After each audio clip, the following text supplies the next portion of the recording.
In the early 13th century, an army rose from the vast grasslands of Central Asia that would terrify the world. Cities that had stood for centuries collapsed in weeks. Kingdoms fell like dominoes, and entire civilizations trembled at the mere rumor of their approach. This was the army of a force so fast, so disciplined, and so ruthless that historians would later call it the most unstoppable military machine the world had ever seen. From the deserts of Persia to the frozen plains of Russia, nothing seemed capable of stopping them. Their horsemen moved like a storm, appearing without warning, surrounding cities, and crushing resistance with terrifying efficiency. By the time the Mongol banners turned toward China, victory seemed inevitable. The Mongols had broken every enemy they faced, shattered every wall that stood in their way.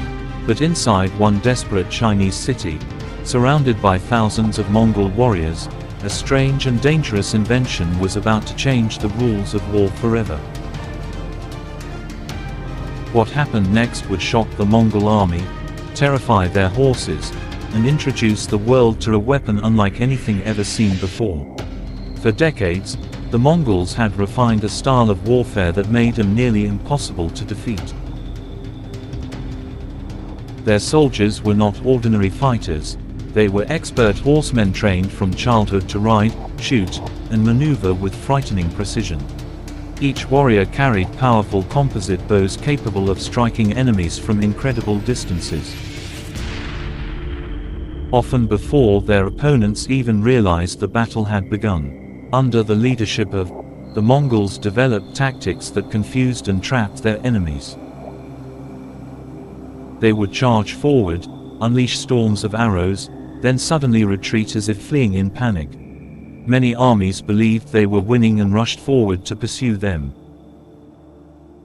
only to realize too late that they had been lured into a deadly ambush. Within minutes, Mongol riders would circle around them like wolves surrounding prey. No army could match their speed, their coordination, or their relentless discipline. When cities refused to surrender, the Mongols simply surrounded them, cutting off food, water, and hope. Most defenders eventually surrendered out of desperation. Those who resisted often faced destruction so severe that nearby cities surrendered without even attempting to fight. By the early 1200s, the Mongol Empire had expanded across enormous territories, and their attention eventually turned toward the rich and powerful lands of northern China.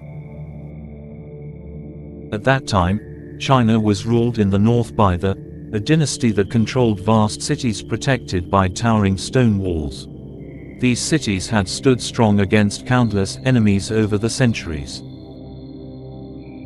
But the Mongols were unlike any enemy China had faced before. Their armies moved with terrifying speed across the countryside, burning villages, destroying defenses, and forcing city after city into submission. Even heavily fortified strongholds struggled to survive the Mongol siege tactics. They built massive siege towers, launched stones from powerful catapults, and used captured engineers to break through defensive walls. Slowly but relentlessly, the Mongols tightened the grip across northern China. Then, in the year 1232, their forces surrounded one of the most important cities in the region, a city whose survival would soon depend on a desperate and dangerous new weapon. That city was one of the largest and most important cities in China at the time. Once a thriving center of trade, culture, and government, Kaifeng now stood on the brink of destruction. Tens of thousands of Mongol warriors gathered outside its massive walls, their camps stretching across the surrounding land like a sea of tents and banners. The Mongols had come prepared for a long siege.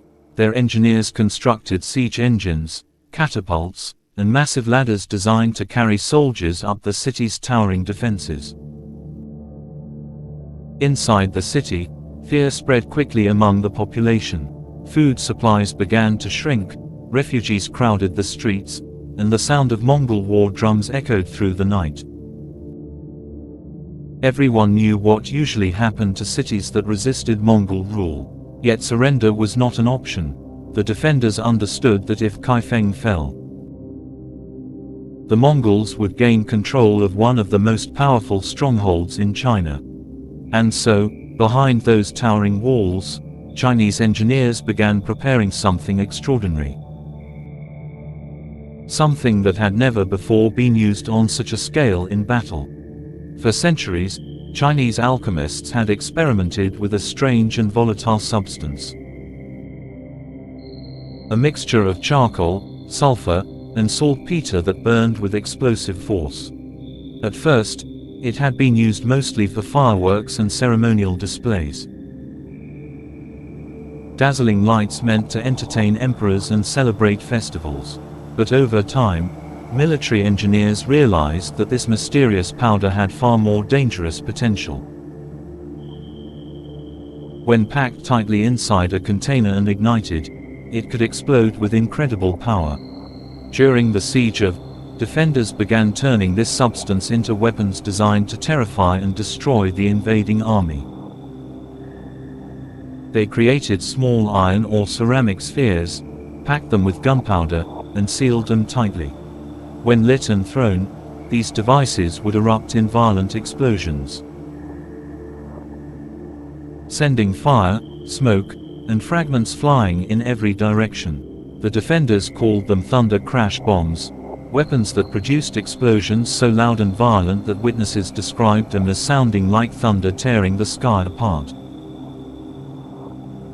No army in the world had ever faced anything like them before. At first, the Mongols continued their siege as they always had, confident that time and pressure would eventually force the city to surrender. Siege engines rolled toward the walls, ladders were raised, and waves of warriors prepared to climb upward into battle. Then, without warning, something strange happened. From high above the walls of Chinese defenders began throwing small burning objects down toward the attacking soldiers. For a moment, the Mongols barely noticed them. They looked like simple clay or metal balls, nothing more than crude projectiles. But seconds later, the battlefield erupted into chaos. A blinding flash of fire burst from the ground, followed by a deafening explosion that echoed across the battlefield. Dirt and shattered fragments blasted into the air, soldiers were thrown backward, and terrified horses reared in panic. Before the Mongols could even understand what had happened, another explosion ripped through their ranks, then another, and another, until the battlefield was filled with thunderous blasts and choking clouds of smoke. The effect on the Mongol army was immediate and terrifying. Horses that had carried Mongol warriors across half the world suddenly panicked at the sound of the explosions. Many bolted wildly across the battlefield, throwing their riders to the ground or crashing into siege equipment. Soldiers who had faced arrows, swords, and spears without fear now struggled against an enemy they could barely understand. The explosions came without warning, bursting from the ground with flashes of fire and clouds of smoke that blinded and disoriented everyone nearby. The Mongols had fought countless battles, but they had never encountered weapons that exploded with such violent force. Witnesses later described the terrifying noise of these thunder crash bombs, saying the sound alone could shake the courage of even the most experienced warriors. What had once been a carefully organized siege began to dissolve into confusion and chaos. Siege towers burned, ladders were abandoned, and Mongol commanders struggled to regain control of their frightened troops. Yet the defenders were only beginning to unleash the full power of their invention. Alongside the thunder crash bombs, they deployed other early gunpowder weapons that filled the battlefield with fire and smoke. Some soldiers carried long bamboo tubes packed with powder and burning chemicals. crude flamethrowers capable of blasting jets of fire toward attackers climbing the walls. Others launched explosive projectiles using powerful catapults, sending flaming bombs crashing into Mongol siege engines below. Every explosion echoed across the battlefield like rolling thunder, each blast reminding the Mongol army that this city possessed weapons they had never faced before. For the first time in their long campaign of conquest, the Mongols encountered a defense that did more than simply resist them, it terrified them. The thunder crash bombs did not just kill soldiers. They shattered the Mongols' greatest advantage, confidence. An army that had always believed itself unstoppable suddenly faced a terrifying new reality. And yet, even these terrifying weapons could not completely stop the Mongol war machine. The Mongol Empire had been built on adaptability, and its commanders were quick to learn from every battle. Over time, they studied these strange explosive weapons, captured examples, and began experimenting with gunpowder technology themselves. What had once shocked them soon became another tool in their vast arsenal of war. The siege would eventually end, and the Mongol Empire would continue expanding across Asia and into Europe. But something important had changed forever. The thunder crash bombs used during that desperate siege marked one of the earliest moments in history when gunpowder weapons dramatically altered the battlefield. What began as a desperate defense against the Mongol invasion would soon evolve into cannons, firearms, and explosives that reshaped warfare across the entire world. And it all began on those walls, during the moment when the most feared army in history first heard the terrifying sound of thunder exploding at their feet, and realized that even they were not invincible. As the siege dragged on, the battlefield outside became a place of constant tension and uncertainty. Mongol commanders had faced many strange weapons in their long campaigns, but nothing that behaved like these explosive bombs. Every advance toward the walls now carried a new risk. A single burning sphere thrown from above could suddenly erupt into a thunderous blast, scattering soldiers and sending terrified horses crashing through the ranks. Mongol warriors began approaching the walls more cautiously, raising shields above their heads and spreading their formations to reduce the damage from explosions.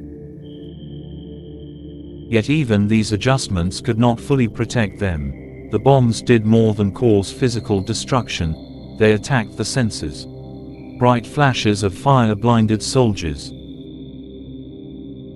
Thick smoke filled the air, and the deafening explosions echoed across the battlefield like thunder rolling through the mountains.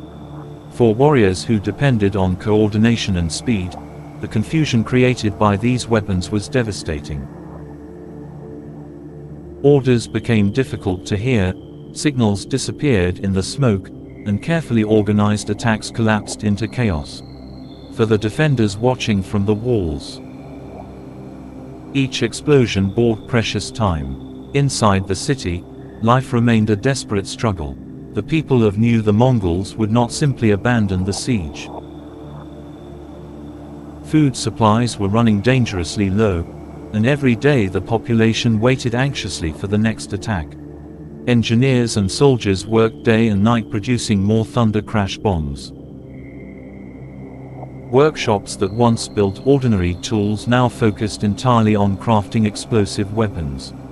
Black powder was carefully measured, packed into iron containers, and sealed tightly to create stronger and more destructive blasts. Soldiers trained quickly in how to ignite and throw the bombs without harming themselves.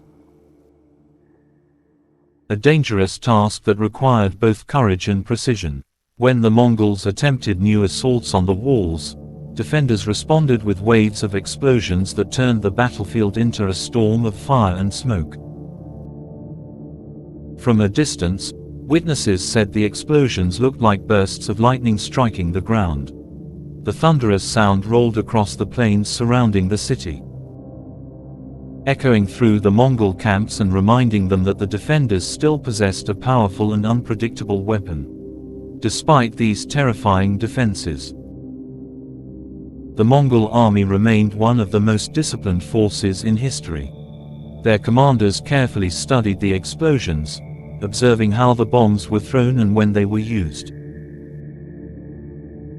Slowly, they began adapting their tactics. Siege towers were reinforced with thicker coverings, soldiers approached the walls using heavier shields, and engineers experimented with countermeasures designed to protect their forces from the blasts. The Mongols had survived countless challenges during their conquests, and they understood that victory often belonged to the army that learned the fastest. Even so, the psychological impact of the thunder crash bombs could not be ignored. Mongol horses remained uneasy whenever the explosions erupted nearby. Riders struggled to keep control of animals trained for speed but not for the terrifying shock of sudden blasts and burning fire. In battles where timing and coordination meant everything, even a moment of panic could disrupt an entire assault. The Mongol commanders realized that these strange weapons had introduced something new to warfare. Fear created not just by blades or arrows, but by explosions that struck with the unpredictable violence of nature itself. Over time, the knowledge of gunpowder weapons would spread far beyond the walls of. The Mongols themselves would eventually capture examples of these devices, study them, and carry the technology across their enormous empire. As Mongol armies traveled westward, they unknowingly helped spread the secrets of gunpowder to new regions and cultures. What had once been a strange mixture discovered by Chinese alchemists would slowly evolve into something far more powerful. Engineers began experimenting with larger explosive devices, stronger containers, and new methods of launching projectiles using explosive force. Within a few centuries, gunpowder weapons would transform battlefields across the entire world. Cannons would shatter castle walls that once seemed invincible, firearms would replace bows and arrows, and the thunder of explosions would become a permanent sound of war. Yet the roots of that transformation could be traced back to desperate moments like the siege of Kaifeng, when defenders standing on a city wall first hurled explosive bombs down upon one of the most feared armies in history. History often remembers the Mongol Empire as an unstoppable force, and in many ways that reputation was well deserved. Under leaders like the Mongols built the largest contiguous empire the world had ever seen. Their armies conquered territories stretching from the Pacific Ocean to Eastern Europe, reshaping the political map of entire continents. But moments like the siege reveal a more complex story. Even the most powerful armies in history could be challenged by innovation, by new ideas, and by technologies that changed the rules of battle. The thunder crash bombs did not permanently stop the Mongol Empire, but they showed that the future of warfare was about to change. Fire and explosions would soon become as important as swords and arrows. And somewhere in the chaos of that siege, as explosions echoed across the battlefield and smoke drifted over the plains, the world witnessed the beginning of a new age of war, an age where the sound of thunder would no longer belong only to the sky, but to the weapons of humanity itself.